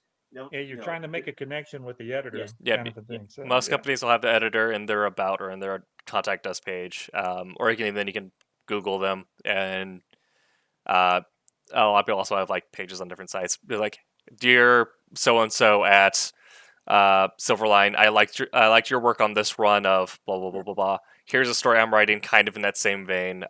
It's a story of blank does blank and has to overcome blank. Please give these first 5 pages a view. And follow the submission guidelines. If they have gone through the effort of saying our submissions will be sent this many pages, this file format, to this email address, do that. Don't send them a Facebook message, unless you're really amazing. I mean, maybe you'll get through, but most of the time, if you don't follow their guidelines, they've gone through the steps. If he can't follow directions, it's not going to work. So, and if they don't, well, sometimes you got to know who it is that you have to send it to, because a lot of times the editors, they don't want you to. They're not the ones to send those kind of those projects to, because they don't. You don't know how many times that how many times have you guys have gone, that's the story I came up with like last week or whatever, and you don't want to accidentally send something in, and then the editor has to go, well, that's what we were already going to do, and then you're going to think that he stole it from you, and then that's going to be a big so you got to find out who it is that you need to send the stuff to. It's different than if you were an artist kind of thing, and they just want to see, oh, look, it messed up the screen there. You want to because they just want to know if you can do the drawing, but as far as the writing and stuff goes, you got to you need to find out who it is that you need to send. There might be a particular person that you need to send it to, rather than just open up your book and see that blah blah blah. It's Spider-Man, and I'm just going to send him some stories, because probably that's not going to happen. Nope. Yeah. But you got to know who to send Yeah, if I get an send to. unsolicited email, or if it's an email that is just like the one paragraph, I'm like, here's comic. It's an immediate rejection pile for me. Yeah. Like for the cat and mouse book that Roland's writing, don't send him story ideas, because he's the one that's writing it. Mhm. So Right. so that's. But if you say he's like, not gonna. but if you look at the Silverline flavor, and like we do a lot of not necessarily capes, but perhaps better than your average bear humans, and you're like, here's something similar to your work in X and X. I think it would fit in well with your tone as a company, even though we are multi-genre. We'd be more than willing to take your cape if it's good. But that would probably get us a little more interested. Like, oh yeah, I could easily market this in the same room as marketing these other two issues, because we do need to sell comics. Yeah. And if back to the submissions guideline, if they don't have any, there's no problem reaching out and ask. True. Exactly. Yep. Are you interested in this type of story? Yeah. Yeah. And someone might say, oh yeah, send it this file format, Word, Yep. PDF, whatever. Send it to me, or send it to so and so. Yeah.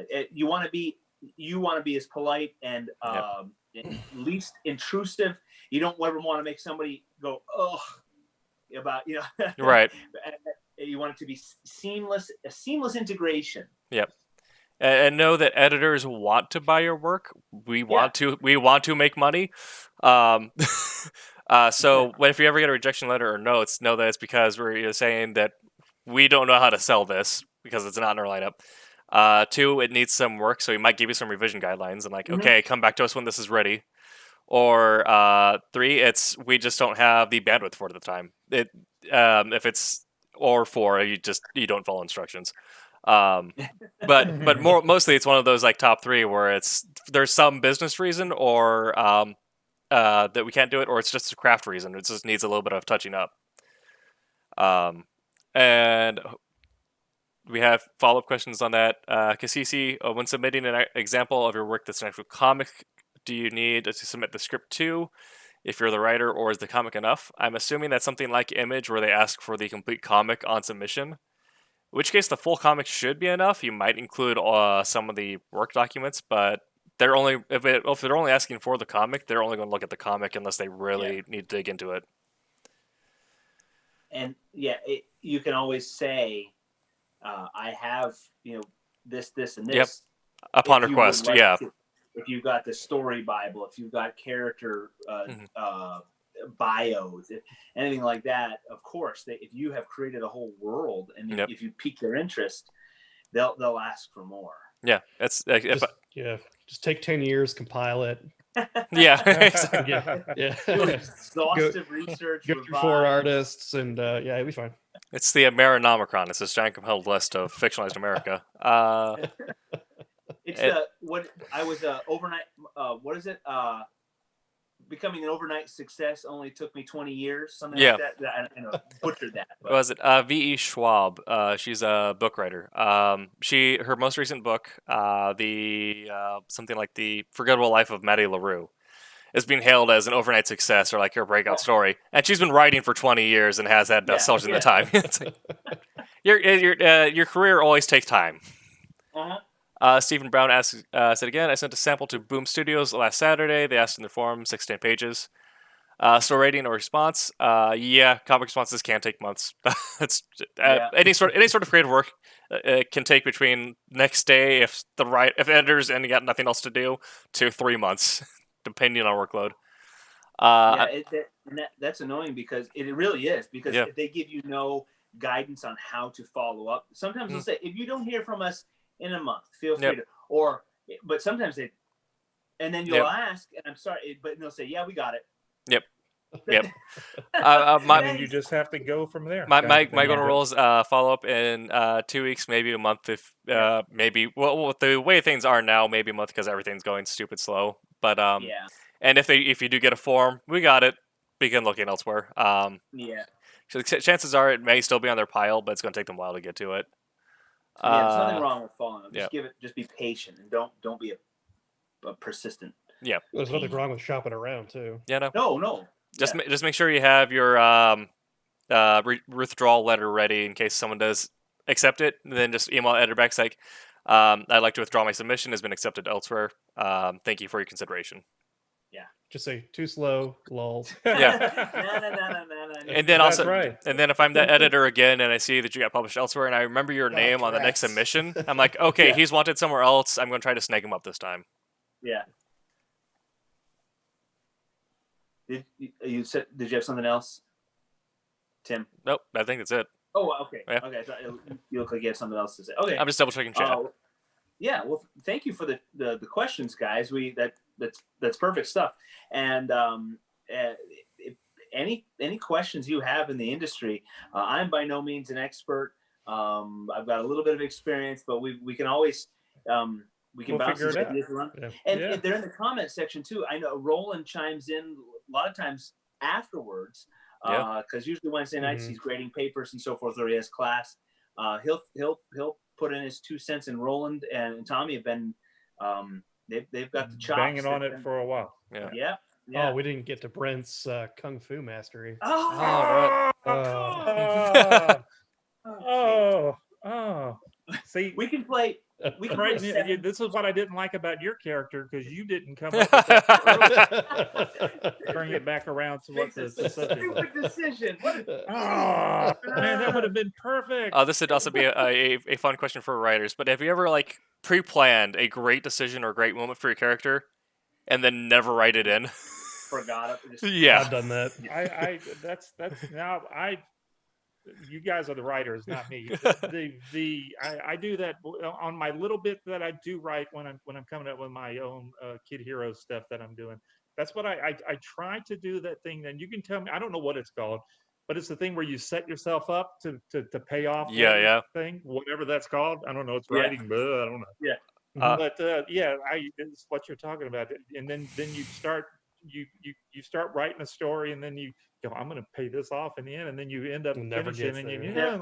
then you go, oh, I wrote it, I'm not going to do it. Yeah, that's what happened. That's what my first book is. I got to like the turn into the third act. I'm like, oh, this is a different story. So let me just take these first 30,000 words and throw them in the trash can. Yeah. I always try to find another use for them. Like, oh, I did use them this time. I'll use them in another story. Yeah. Uh-huh.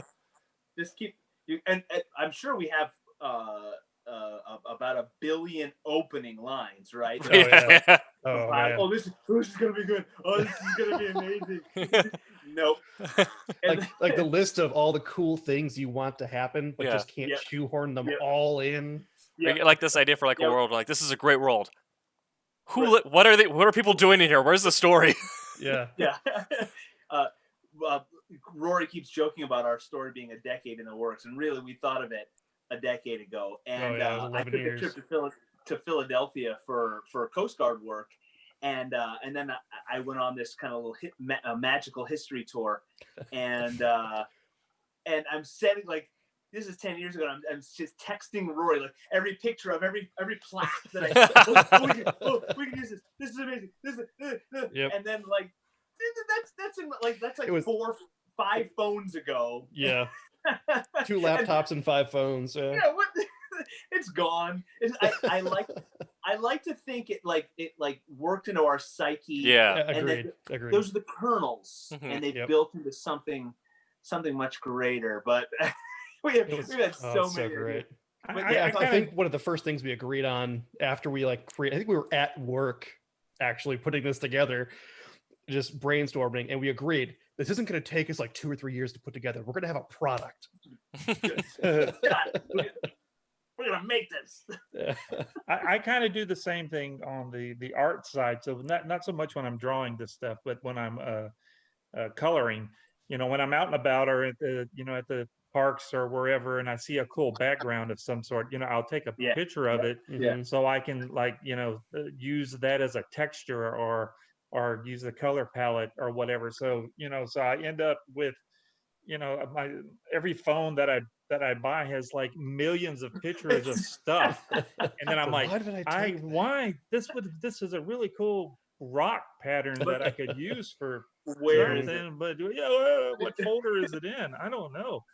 And so so that I would kind of do the same thing as you guys with the writing part, but with just visuals of Yeah, stuff. yeah. Yeah. Jim Gaffigan does one of his stand-up bits about how our laptops are now just loaded with This is our Disney laptop. Yeah. Put it on the shelf. This is our road trip laptop. All the pictures are. We'll never look at those. Yeah, One for each kid. Right. But yeah, all of our story ideas are scribbled on paper and on cell phones, text messages, and pictures. And oh my gosh. I don't think I've ever deleted the chain between you and I, so that's the majority of 'cause there's space on any something in phone. there. And I'm going to scroll back through years of text messages to find. Yeah. Yes.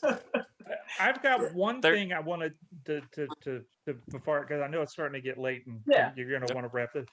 And it's not about a character. It's a thing that I wish a writer wouldn't have done. And this is in the Star Wars stuff. The midi-chlorians. I wish that we could have wrote him not to write that. Could we have written a story that he wouldn't have come up with that crazy bit of stuff? Yeah. Is that just me, or is that just something Agreed. that's always bugged me when the prequels came out? Besides him, redoing 4, 5, and 6 the way he did, but could we have wrote him not to write that? Right. It's getting back to our original. The entire universe is upset at that. It makes no sense. Because they kind of tried to forget about it in the last 3. Like let's just not even think about it. You're just too much to explain. Yeah. It seems neat, but it's like, God, why do we do any of that?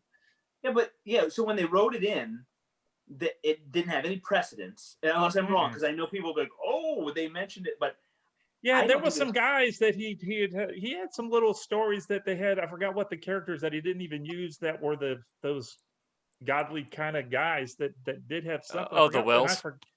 Yeah. That's it. Yeah. It So there was something that he did, but it's like, let's not worry about it anymore. Yeah, let's forget about it.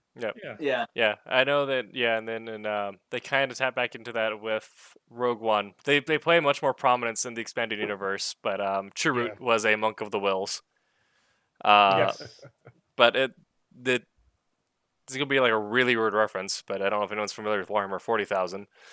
But I'm familiar. Ooh, I'm yes. kind of familiar. So there's this place called the Warp, which is everyone's shared dreams, willpower, mental juju is all kind of reflected in the warp. So every time you want something, every time you wish for something, you birth something in the warp. So when people wanted Star Wars thing, this is Warhammer 40,000. I'm going to type back into Star Wars. Okay. So my original thought with the Wills was they were the collective hope and wanting of the people in the galaxy. So when they wanted something, the Wills got stronger and the Force got stronger, which is why A New Hope was the replacement for the Legacy of the Wills. Is when people wanted hope, the Force got stronger, and we got a new Jedi. And then he built into more of that mythology, like in the books and stuff, in the comics. And then we get the midi-chlorians, and suddenly, not just the characters, but the entire pantheon and world are cheapened. Because, what if it's antibodies? Yeah.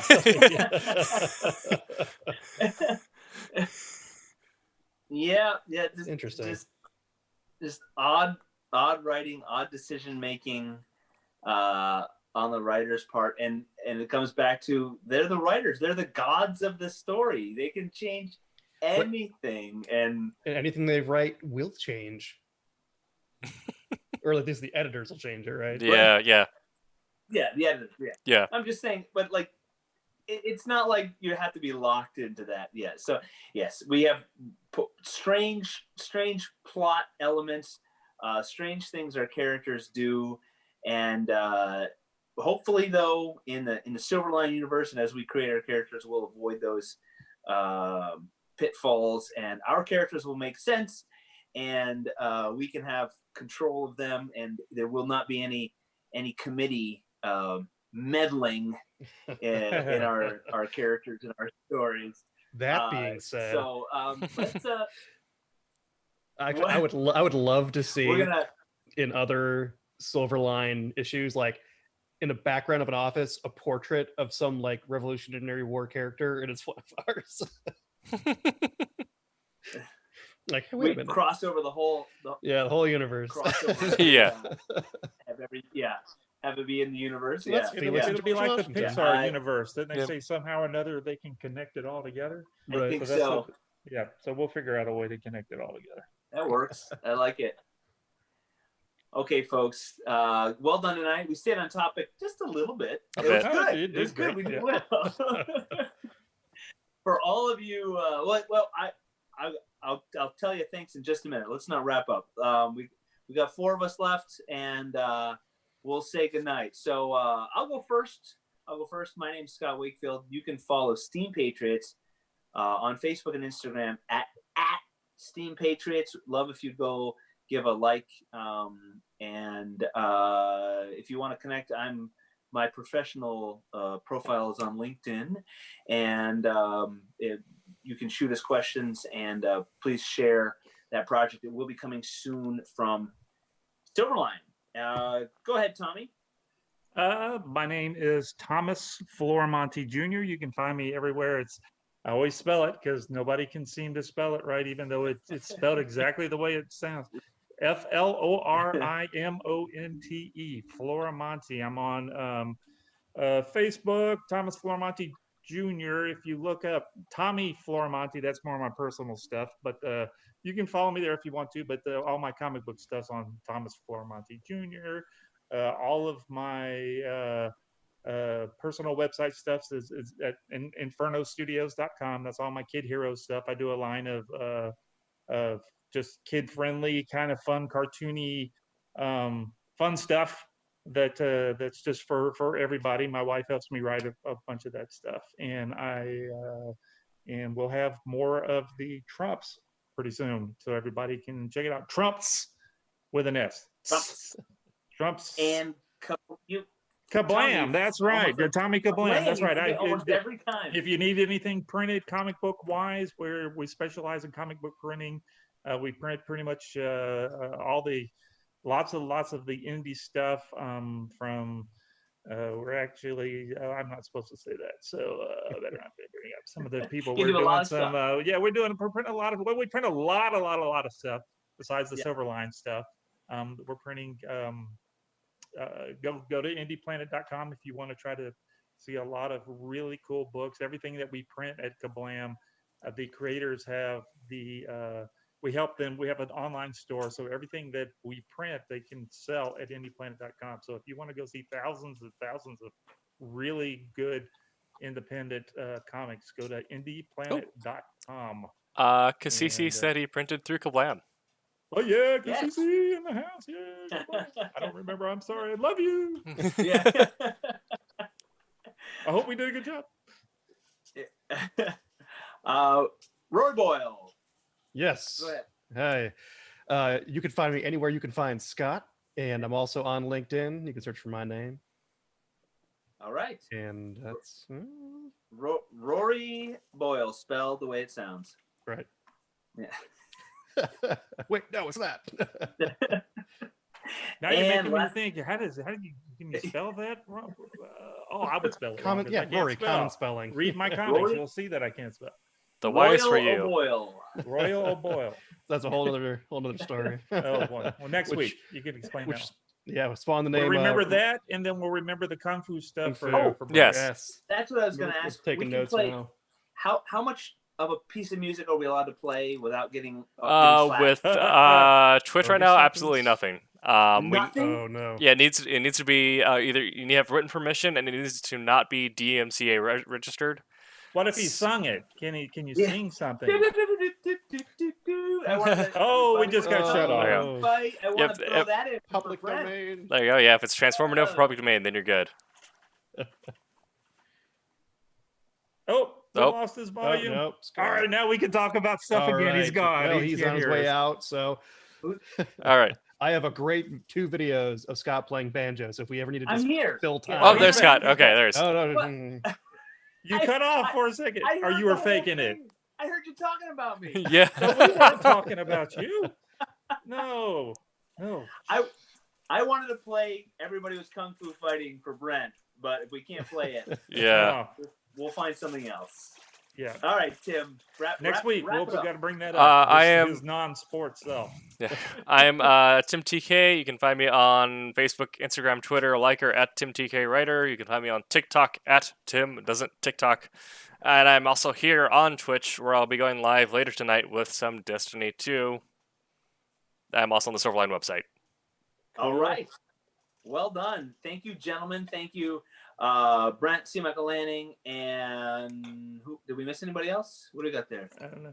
Make mine Silverline. And to all of our viewers and readers and You're the man. readers and supporters, thank you all for supporting independent comics and supporting Silverline and supporting our crowdfunding campaigns. Go on SilverlineComics.com. Go to Indie Planet. Like and Grab a share, copy. all that good stuff. Grab a Subscribe. copy, read them, consume them, Subscribe. share them with your friends. If you don't like And- it, thumb it down twice. That was what we learned last time. Smash the like button, destroy it. Smash the like button, destroy it. Turn the All the bell on. information's in the information down below, buttons. and it's in the little corner. There's going to be information, one of the corners, because we don't know. Focus gotta- on Facebook. Is that still a Facebook. thing? Is poking still a thing? Yeah. Do they still do Yeah, that? focus. Ow! I just put myself in there. We need to get Tommy there. That was good dancing, Tommy. I Oh, like that. make a GIF. Oh boy. No, it's in this corner. This corner is going to be in the card, Yeah. and I don't know what they're talking about. They keep talking about a card. I watch it on TV, so there's never any cards on the TV version of YouTube. No clue. There's going to be I don't things know down what in the they're links talking below. Yeah, down below. They keep doing that, and I'm like, why you got to be so dirty? Why do you keep doing it down below? Keep the to our viewers. Keep the comments coming. Send us Absolutely. your questions. Share. And the remember, videos. next Sunday they're going to be doing the same conversation, and But not as I cool. usually jump on there and try to harass them. Yeah. And so it's fun. So go show up next Sunday and ask them some stuff. Yes, it's Sunday at 9 p.m. Eastern, and then the one-on-one will be Monday, and we'll be back here next week, Next Wednesday. Well, what are we Same talking about time, Wednesday? Same night. Next 9 Wednesday. PM. What's that? What are we going to do next Wednesday? I do not know. I don't have. If We're gonna Roland told me the topic, I'm Gotcha. not sure. I'm It's going gonna to get be- my. It's I'll gonna be get my great. notebook. It's gonna be good fun. All right, everyone. Thank I'll you write so down much for joining us. Have a great evening, and remember, make mine Make Silverline. mine